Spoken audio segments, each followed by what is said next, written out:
Welcome to Driving School WA. In this short video, I'm going to explain exactly how to properly overtake the vehicles that are parked on the left-hand side of the road in your driving assessment.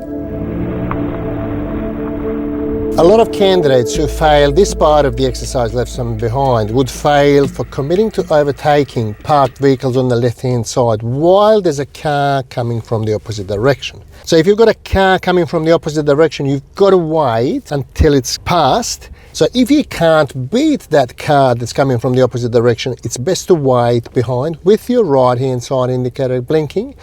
Once the car passes, then if it's safe to do so, you would overtake, and then upon overtaking the two parked vehicles in this situation that I'm going to demonstrate in a minute, you would indicate left and then get back to the left-hand side of the road safely. So here we go. I'm going to demonstrate this to you now.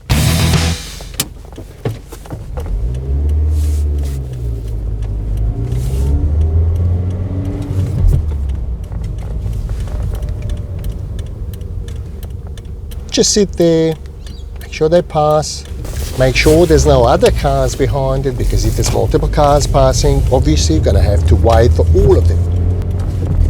The more experience you get, the easier you're going to be able to judge how long you would have before you can commit to overtaking the cars.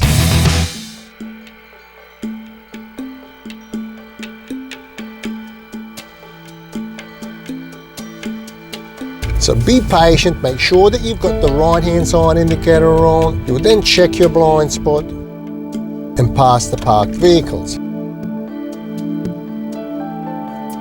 I hope that viewing this footage from different angles will help you understand what you need to do to safely pass the parked vehicles. A lot of candidates who fail would say that they've never been through a similar situation when there's a car coming from the opposite direction.